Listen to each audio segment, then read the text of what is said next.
IBN 7 हौसला है।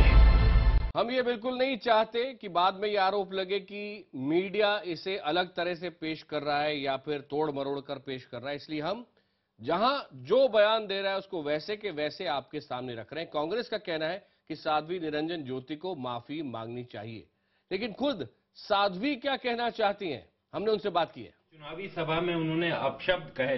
बात करने के लिए मौजूद हैं केंद्रीय राज्य मंत्री साध्वी निरंजन ज्योति। निरंजन जी, जिस तरीके की भाषा आपने प्रयोग की उस पर लोग सवाल उठा रहे हैं।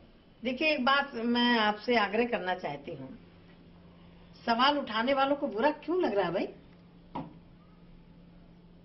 देश को तोड़ने वाले, देश को लूटने वाले, देश को इस स्थिति पर लाने वालों को बुरा क्यों लग रहा है भाई? लेकिन कहीं ना कहीं वो अपशब्द तो है, गाली है, जिसका प्रयोग आमतौर पर आम भाषा में नहीं किया जाता। अच्छा, गाली आपके अर्थ में गाली होगा, मेरे अर्थ में यह है कि हम देश के साथ गद्दारी करने वाले या देश के साथ बेईमानी करने वाले या देश को अलगाववादी शक्तियों के माध्यम से तोड़ने का षड्यंत्र हो रहा है। मैं ये कह सकती हूँ कि देश के साथ जिस तरह से आजादी के बाद से देश के लोगों का सम्मान बढ़ाना चाहिए था, नहीं बढ़ा है।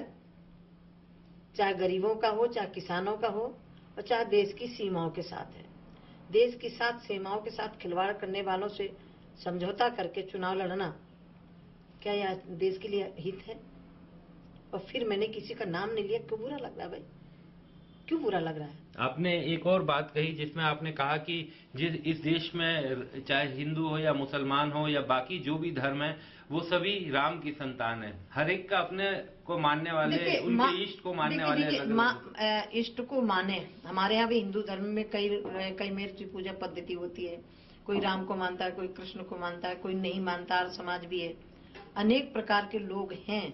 जो वेदांतिक अलग मानता है, वैष्णव अलग होता है, सन्यासियों में भी अलग अलग होता है, पूजा पद्धति अलग होती है।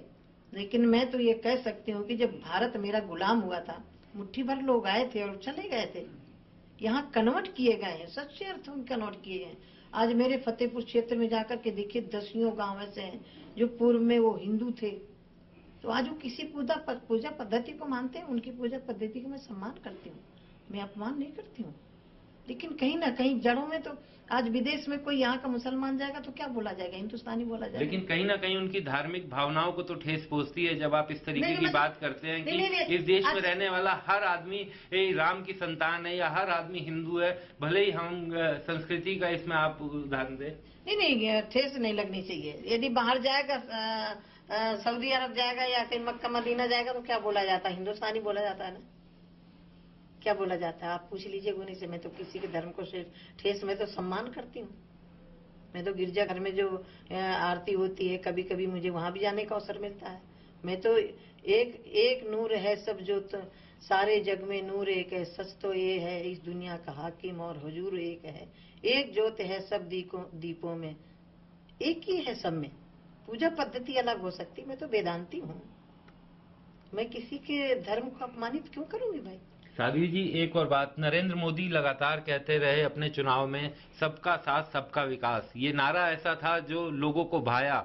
लोगों ने उन्हें जाति धर्म सबसे अलग होकर के वोट दिए। और अब अगर हम उन्हें एक धर्म में बांधने की कोशिश करेंगे या उनके धर्म को किसी तरीके से उनको चोट पहुंचाएंगे तो क्या उस नारे को चोट नहीं लगती? नहीं, इसमें चोट नहीं लगनी चाहिए, क्योंकि सबका साथ सबका विकास मोदी जी आज भी कर रहे हैं और सबका साथ सबका विकास लेके काम भी कर रहे हैं।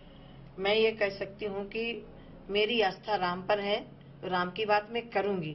जिनकी आस्था ईसा मसीह में, ईसा मसीह की बात करेंगे। जिनकी आस्था अल्लाह में, वो अल्लाह की बात करेंगे।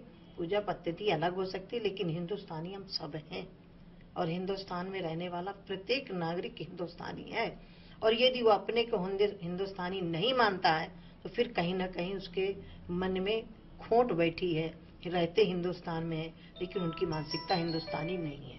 एक बस आखिरी सवाल मैं जानना चाहता हूं आपसे कि जिस तरीके की जो चुनावी कई बार भाषण में आदमी गलत शब्द निकल जाते हैं, क्या आपको कहीं ना कहीं उस एक शब्द के लिए अफसोस है? नहीं, मैं एक बात आपसे पूछना चाहती हूँ। चुनावी सभा में तत्कालीन गुजरात के चुनाव में सोनिया गांधी ने मौत का सौदागर कहा, क्या उसको अफसोस हुआ? क्या हमने तो किसी को क्या आप उनकी बराबरी नहीं, करेंगे? नहीं, हम आप तो बराबरी- मंत्री हैं, नहीं, आप हम साध्वी भी हैं, सुनिए, आप उनकी बराबरी नहीं, हम करेंगे। बराबरी नहीं कर रहे। मेरे से आज कहा गया तो मैंने कहा भाई मैंने कौन किसी को कहा है?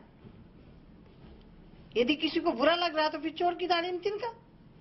यदि देश के हित ऐसी हो, देश के रक्षक हो, देश के लिए सब कुछ कर रहे हैं तो क्यों बुरा लग रहा है भाई?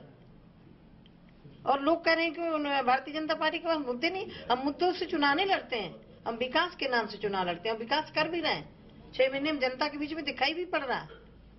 धन्यवाद। यह है साध्वी निरंजन ज्योति, जो अपनी बात पर कायम है और उनका कहना है कि जो उन्होंने बात कही थी वो उस पर अभी भी अडिग हैं। विक्रांत यादव, दिल्ली, IVM 7।